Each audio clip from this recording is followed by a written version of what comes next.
Hi. So it's been a long time that I've been thinking of making a video on myself.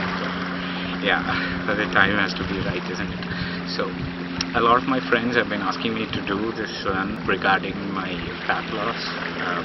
I was 120 kilograms in 2017 December, and 2018 I was able to get it down to 85. So that was a huge transformation for myself, and a lot of my friends were like very curious to know what was happening, how did this happen. So they were asking me to make up a video documenting all of this, and to put up several pointers or the findings that I had throughout my journey of this transformation, right? So I thought of making it, but yeah, myself being generally lazy in these sort of things, so it took my own time. And right now I'm 29. This was during my 27th age, so I have been fat throughout my life, I guess, but the level of fattiness was different in different ages. Like up to my school, it was kind of okay. I was keeping a weight of like 50 to 60 up to my 10th standard. Yeah, and when I came up to 12th, maybe 70, 75 was the thing. And once I joined the college, up to the end of the college, it came up to like 80, 85. Max to 90 was the weight during college. Obviously we have different sleeping patterns. We don't sleep in the night. We either finish our assignments, projects, or keep watching movies, then talk with friends. That's how it goes, right? So, and the eating habits also changes. Like we don't have time for eating the food at the specific interval times or the breakfast times or dinner times. Everything goes erratic. So most of my weight change started maybe like during my college time.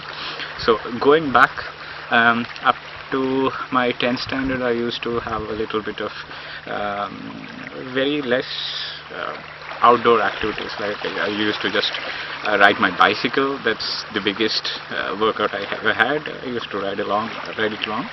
So after my 10th, I joined the gym and did a little bit of bodybuilding. So I was staying fit up to my 12th. After that, the gym routine went off. Then the college, the sleeping, food, and everything got. It was just random. So yeah, I gained weight. But around final year, again I joined gym and was able to maintain the weight a little bit. End of the college, I was again fat, and the belly had protruded a little bit. Like yeah, the belly fat was there. So and after that, this was up to my 22nd age. Then I started working again. During our work, food, everything is quite carried on from our college life, the same pattern. We just adapted to that so much. So that's what happened. Then again increased. It went up to 100, 105. That was kind of the normal weight for me. I was having a belly. That was the normal part of life. So that being said, it was like many years plan to visit Ladakh or the Himalayas. I had this plan to go, I think maybe during my college life. I don't remember exact the time, but approximately 7 years plan. That was the thing. So yeah, we make plans like that, right? We just say that this 7 years plan. I think it might be more also. So it was a dream to ride from Kanyakumari to Kashmir, but yeah, that is just too far-fetched. So out of that, me and my friends, we planned to visit Ladakh, and on June 2017, we started this journey. The problem I faced was altitude sickness, or the acute mountain sickness, AMS. But it was quite severe. I was rushed to the hospital with oxygen support, and by a friend of mine who I met in a hotel there. He was a hotel owner, so he was the guy who took me to the hospital, luckily. And the doctor who treated me told that if I were just 15 minutes late to be brought to the hospital, I would have been dead. The thing was, at that altitude, the oxygen is so less, oxygen is so thin, that the pressure causes the blood to gush in back to our lungs. Not the blood actually, but yeah, to be generally speaking, the blood comes back into the lungs and kind of fills up the lungs. So I don't know up to how much the level was, but it was severe, a little bit more, and it wouldn't be possible for me to breathe on my own. So I would have collapsed. The oxygen concentration in my blood came up to around 60 or 50, 60, something like that. And the doctor who checked it at that time was saying that at that level people usually collapse or faint. But I must be lucky that I'm still walking, as if I was just too tired or lazy myself, but kind of was not feeling any pain. So it would have been a painless death, but luckily I got saved. So it was around 4 or 5 days in the hospital intensive care unit. They put the oxygen stuff for pumping in the air inside, so that would push the blood back from the lungs to the blood vessels. So that was a tough time for me. I am not a very outdoorsy or active person, but I kind of keep myself busy with things. Like I have a few friends with whom I go on motorcycle rides with, or I spend my own time with my motorcycle going places when I have a lot of electronic stuff, like not very expensive stuff, just the camera and those things with which I like to fiddle around. And most of the time I'm just concerned to myself, like kind of being introvert or something, not much of thinking part, but yeah, I just most of the time miss out to myself. I hardly spend time in my own space, my own home. The time I spend with this stuff of my own is borrowed from the night sleep. I take time from the sleep so that I get time to meddle around with these gadgets of mine. So, bad habit, yeah, still. The doctor suggested that the problem with me was not because of blood pressure, not because of cholesterol, not because of blood sugar, but just one thing. The doctor said it was just because of the obesity that I faced that situation. The 7+ years of a dream was not achieved because of my 27 years of habit, and this kind of hit hard on me. Like lying down on the ICU bed and looking at the roof of the hospital. Like I have read this many places that the roof of the hospital changes you.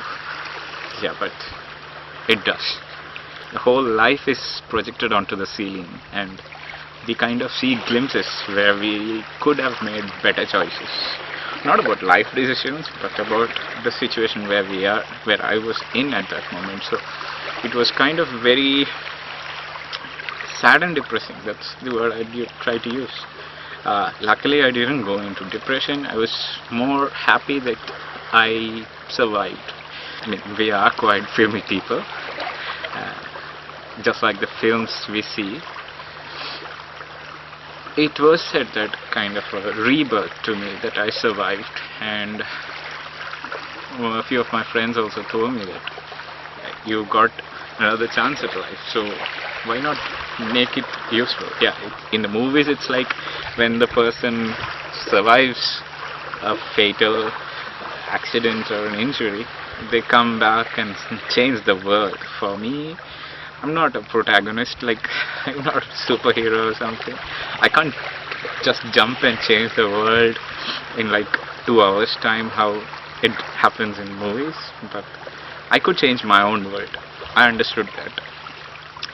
That 4 or 5 days away from the phones and the computers and the internet, it's like took the time exactly to retrospect into my life. That actually was the good thing that I gained from that trip. Every travel teaches us something, and I decided to make a change in my life. And again, not like being in the films. The next day I didn't start working out. I never did. The next week, even not even the next month, the thought was in there, in the subconscious. Like it's just planted, right? The thought has been planted into the subconscious, so we have to just water it and make it bloom out.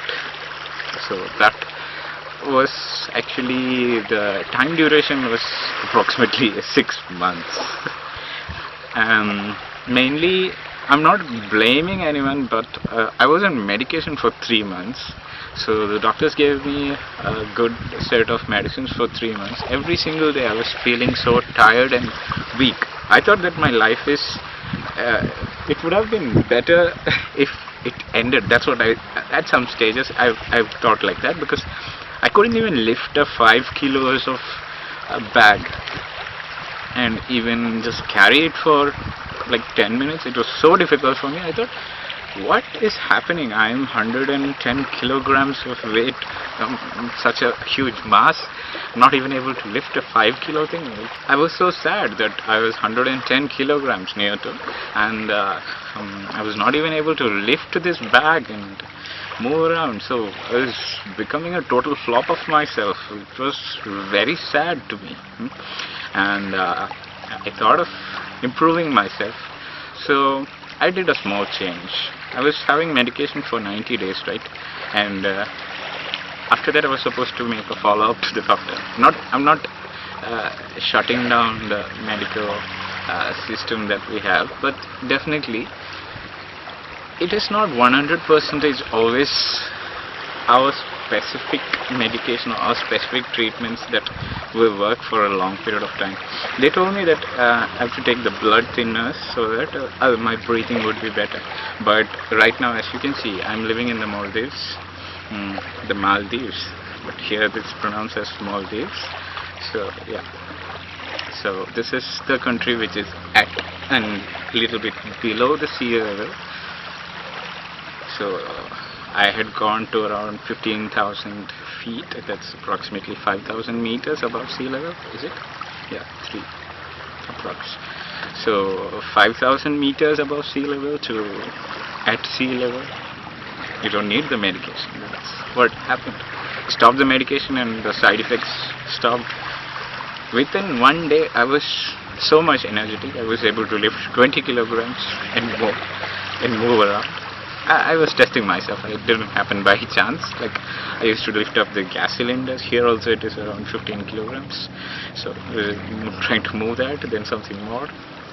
Yeah, it kind of happened. So I was really happy that, okay, it's still worthy, like Thor used to say, right? Accident happened in June, and this went on up to December. So that's the 6 months of gap. And in January, my birthday falls around nearby the New Year. So yeah, no, it's not a New Year resolution. I just thought, why don't we give it a try? Because I tried many different diet plans in this last of the 6 months. I did try a few diet plans. Nothing worked.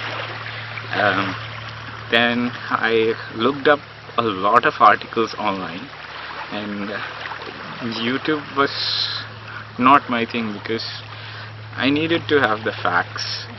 When people write, they write it more detailed. So I looked up a lot of blogs and checked it with 2 or 3 others for to make sure that these guys are saying the right thing and I'm pointed in the right direction. A lot of my friends and well-wishers, they wanted me to have a change, have a better life. Like, the situation was pretty worse. The belly was so huge that I couldn't see my shoes untied. And it's kind of mocking at myself, but even if the shoes were untied, it was so difficult for me to bend down and tie it. That was the situation with my belly, and right now it is quite... This is the normal situation after my lunch. I'm talking after my lunch. So yeah, the belly is quite full right now. So a lot of my friends and well-wishers were saying a lot of things for me to improve, and When I thought of giving a diet plan a go, the egg diet, that was the very first thing that I tried. Uh, but the problem was I didn't like boiled eggs. I kind of eat all different kind of foods even though I don't like it, but I can't eat more of those things. So the boiled egg was one sort of thing. Like in our place, we get boiled egg with the biryani. It's supposed to be eaten along with the biryani, but what I do is first I take a little bit of rice and finish this boiled egg so that that is done. The toughest thing is done. Now I have got the full biryani to enjoy. Most of the people who eat with me, they take the boiled egg at the end of the biryani. So at that time, if I would take that, the taste of the biryani would be spoiled. It's kind of a foodie's hack. I mean, just my hack, I believe. After I eat, the taste should stay in the mouth, like, and the smell and the aroma and the experience, it just stays with us, right? We don't want it to be spoiled by just eating something which we don't like. So yeah, coming back to that, the diet plan, the egg diet was supposed to be 2 eggs breakfast, 2 eggs lunch, 2 eggs as dinner.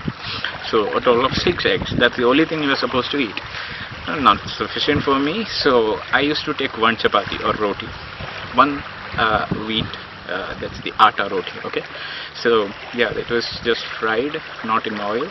So it's kind of, it's still not that perfectly healthy, but yeah, comparable and yeah, negligible, permissible. You may use whatever words possible. 2 boiled egg and 1 chapati in one time, 3 times a day. And in between, whenever I got hungry, I used to have black tea without sugar. So black tea, because warm beverages help our stomach to feel that okay, yeah, take care. The stomach feels that yeah, you are considering the stomach as well. The stomach won't disturb us in between. And the biggest method that always works is always fill up with water. Yeah, in the beginning of the days it will be very difficult to maintain the washroom schedule, because the frequency will be very huge in the first 2 or 3 days. If you can survive these 2 or 3 days, everything's going to be alright, because the 3 days, if it's possible that you have a holiday, or if you have near to where you study or where you work, if you have a washroom, it would be best. Drink as much water as possible. Don't count the liters first 2 or 3 days. So this is what I did. I don't know how much I drank in the beginning, so that was pretty good actually, because when you have water in your stomach, you don't even think of food. You'll be like, when you think of food, you're like, oh, what? There's no space in my stomach. Where do I put the food? Yeah, I mean, practically it's not like the stomach is empty or something, because when you put water, you can actually put food again inside. It goes inside, right? The water, then the black tea, and these 3 meals with boiled eggs and roti. Again, after a week, I was getting bored of that again. So I tried a little bit of curry or any side dish that I prepared, just maybe 1 spoon of it, so that it goes with this egg and chapati and a little bit of curry, like maybe some gravy or some fried onions or salads, whatever, just something which you can prepare very fast. So my cooking time reduced so drastically that I was so happy with it. The hard work and the preparation time is very less. I had a lot of time to do other stuff. I continued my research, so I came across the detoxification. So that's what they say, but I don't know how it is. The thing is, most of our bodies, of most of us, are allergic to one or the other food. Some of the food we are allergic to.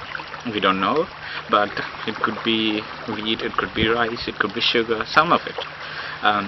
So what happens is, when we take this food, the allergies are not prevalent outside, like it doesn't cause rashes on the skin, or it doesn't show the skin color change or something like that. But what happens is our digestive system takes more time to digest these kind of foods, but we are not taking in according to what is being processed inside, right? We just take our food at the right time of the day, but our system is not done with the previous food.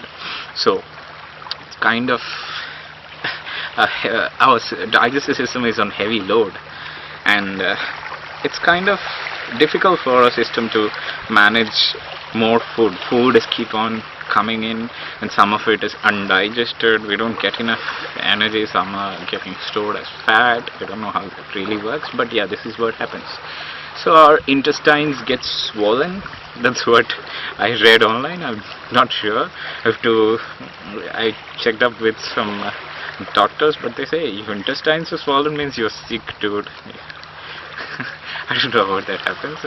So basically that's what is being said as the belly, the tummy. It's the intestines getting swelling or swollen. I don't know exactly how, what, when, but yeah, that's what being said. So once we start the detoxification, our belly reduces. Yes, it does.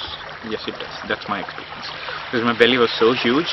Once I started these drinks, on the detoxification drinks, there was a lot of change. To make the detoxification fluid, it's quite easy. 1 inch of a ginger root, chop it, and 1/2 of lemon, just chop it and put it in the 1 liter of water, boil it, and drink it at the last, after your last meal of the day. Like if you have a habit of a midnight snack or just taking chocolate after dinner or something, after all of it, or even if you drink milk before you sleep, after you drink your milk, you take this detoxification liquid, 1 glass. That's the last meal of the day, and you go to sleep. When you wake up, have it near your bedstand or nightstand, and drink another 1 glass of it, so that it's the first thing you drink on an empty stomach. This actually helps you in your clearing your intestines, not clearing it. Okay, don't think that it is an enema or something. You know it is not, and you won't get any loose motions or any difficulties in that. It just gets normal and it gets more comfortable for you. That's the best thing. So I tried this along with the egg diet, and within 14 days I could see my change in myself, and kept continuing for 1 month, and people were asking me, what's happening, are you not eating? They were so considerate about me, like they thought I was starving or something. Then I told them, no, I'm not like starving, I'm not fasting, I am eating, but this eating habit has helped me to remain full and happy, as well as fit, because the nutritious, it's said that the boiled egg has all the nutrients that if you eat just the boiled egg throughout your life, you will still survive, you will not go into malnutrition. That's what being said. Okay, so that was the first month. I lost around 10 kilograms in this full 1 month, because my body was pretty surprised. Like, what's going on? The body couldn't handle it. Like, we just have decreased the food, and the body is like, I'm not hungry anymore. So it was a surprise, and then bam, 120 I was in the beginning, so came back to around 108, so 12 kgs, yeah, and kept on continuing this. And then there was a doctor friend of mine who is also working in the Maldives. So this doctor suggested me, okay, let's start jogging, because the doctor was also getting bored in the mornings, physical exercise or something. So let's go. So I also joined. In the beginning it was so difficult for me to just start jogging, because 108 kilograms and a huge body, so the knees hurt, the shin, that's the part right below the knee, that muscles and the bone everywhere, the feet everywhere, it was so hurting. I couldn't run for more than 100 meters a day. I used to run just 100 meters and walk like maybe 1 kilometer. to take around 30 minutes to do the entire thing. I was not getting happiness out of that one, but there was improvement in every single day. This is a big football ground and one side is 100 meters. So I used to run this one side, the other 3 sides I used to walk, and I could complete just to that one, and the remaining part was my walk towards my home. The place where I stay is very nearby to the football field, so it's quite, yeah. Slowly this increased every single day, every single week. I was able to do a little bit more, I was able to hold more breath, I was able to improve my stamina. Then I started morning and evening, like the same routine, jogging plus walking. Okay, so and this kind of came into habit after 3 days. When you do things for 3 days, if you are going to stick to a routine, the whole daily schedule just bends around these things, and it becomes a habit. So I would suggest you to try this. If you're going to try anything new, try it for 3 days. If you can fit it into your schedule, that's going to be a part of your daily routine. And this was my second month went on pretty well. Again, I stopped looking at the scales because I first saw it was 12 kg. I was so happy. The next day I went and ate a full pizza. I didn't want that to repeat, so I just stopped looking at the scales. I was like, okay, fine, let it happen. If the kilogram on the scale is not going to judge me. The next few months, I tried different workouts like jumping jacks and push-ups, sit-ups, squats, lifting weights, all those kind of things I tried so that I could improve on my general stamina and I don't know the lung capacity, if it improves or not, but I was able to hold my breath in for a long time, deeper breaths, strong, like more stamina. I used to get tired over longer durations of time, like 3rd and 4th month all my clothes were getting bigger. That's when I understood that the change is real.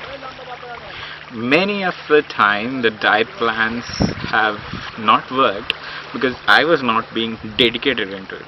Like I was cheating on myself, I was eating other foods in between, I was not following the proper diet plan, I was like getting bored of it. Yeah, over many things happened, so that's why each of the diet plans failed. And this time I didn't actually think of it as a difficult diet plan because I was just integrating it into my daily life. What we eat, we just decreased it. The chapati, I used to eat like 7 or 8 chapatis one go, even 10 at a time. If it was a pizza, I used to eat 2 pizzas I could eat it alone. At the beginning was very difficult to bring a change, but once you step into that routine, it becomes regular and it becomes pretty comfortable for us. Nowadays I have a habit of like very less time in my busy schedule is getting busier, so or I'm getting lazier to find time for my exercises, but just because of that I've reduced the jogging time by running faster. Now in the beginning I used to take around 11 minutes to cover 1 kilometer. That was my speed of running. From that, right now I can do it in less than 5 minutes. 5 minutes is the average time. I can have 5 minutes to finish 1 kilometer. That's pretty harsh for me. There are people who run faster than me, but yeah, this is still in the jogging level. Just 10 minutes of running, that's pretty helpful. About 200 calories is what the app shows me that I've spent. And calculating the calories, approximately on a normal day I spend around 2000 calories, and including rough calculations of digestion, the body healing, the respiration. These are all available on the internet, right? So based on that, I don't know how to calculate the calories otherwise. So from that, approximately it goes around to 2000 calories. So, and my daily food intake comes around to approx 1000 calories. This calorie deficit helps in the fat burning. That's what a lot of blogs say, and yes, it is effective. In the beginning stage, I wouldn't suggest you to jump to directly calorie counting. Just go beginning, go for the detoxification, drink a lot of water. Then you try the boiled egg diet, and after one by one stage, after the third stage, that is the boiled egg diet, go for keto diet. It's also very effective. Chicken and meat and fish and the fruits or vegetables, those that don't get sweet when they are ripe, those which are not grown underground, but cheese and egg is also possible, I guess. These are the things you can take in a keto diet. It's better if you avoid the carbohydrates at all. I'm from Kerala, like south of Kerala, so we have this fish in our diet very much. I'm not a big fan of fish, but yeah. And coming to Maldives also, having a lot of fish. And out of all these things, I love to eat chicken and I love to eat beef. These are the things available here. So those, to have it as steak, have it as barbecued, have it as grilled is the best way. Generally speaking, you eat the side dishes, the things which we used to have with the rice or chapati, the curry things. Those are the things we eat in keto, except for the underground vegetables, sweet fruits. You may take anything, and always cook in coconut oil or olive oil. The processed oils are not good for keto. They'll stop you from burning the fat. It was pretty effective. I lost around 7 kilograms in this 1 month of keto. And then intermittent fasting is the 5th stage. These are the 5 things that I have tried. The intermittent fasting is like 16 hours on fast and 8 hours on eating. It's not exactly practically possible as the dietitians say. We have to make our own exceptions. We have to design the plan around us so that, yeah, it should suit us, right? You have to eat right now. But our work schedule, our kitchen schedule, our laziness schedule, these all, we can't make it around that. Maybe for 1 or 2 days, but that plan is going to fail. I've tried it, tested it, and proven it. So that's what is behind my sayings. Like, you have to have something which is part of us. Like, if you eat your breakfast at 10 o'clock, should have the diet plan should also be around your breakfast at 10. From that it should start. So I would suggest you to create your own diet plan based on the things. I'm going to put up a description in my blog, and I will put the link to that in my description. Please go through these things, and I have a short informative post on Instagram as well. I'll put a link to that as well. This is my journey from 120 to 85 in just 4 months. It is possible. A lot of my friends have been asking it whether it is possible, whether you're just faking it, you just took photos for photos, you just edited the photos or something. Yeah, I edited it. I just put 2 photographs together. That's editing. Yeah, that's the only thing that I've done. I don't have an ego issue in being called fat. I have been called fat for 27 years. Why would I want to change it over one night? So that's one thing. Like, I was being happy being called fat. You know, people used to call me Kung Fu Panda, like Po in Kung Fu Panda. That was, people used to call me that, and people used to call me fat. It's kind of part of my existence was being known to be fat. So I don't have a problem in that. Still now, I'm not saying that I'm having 6-pack or I'm having a very fit body or something. The thing is, I was successful in reducing the belly. Most of the places that I read about, they were saying the belly is the hardest to lose. You will lose the belly last. For me, I started from there. The belly was the first thing that I lost. And when the belly lost, the pants and the shirts were getting more comfortable to be in, because the shirt buttons were about to be ripped open. every single day. The shirt buttons were the only thing that was holding my belly. So it was a tough situation. So I went from a double XL size to a XL. Now if I want, I can wear a large size dress as well. So that's a good thing. The whole aim was to attempt the Himalayan trip again, to reach Ladakh again on my own motorcycle. And because of my belly, I couldn't actually take my motorcycle on the corners, like the fast corners where you have to snug into the tank. You have to be close to the tank and go cornering.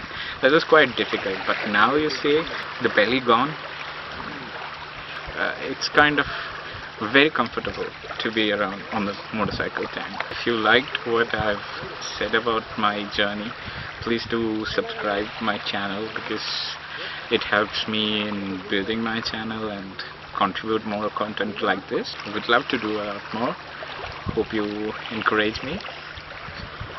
Have a great day. Bye.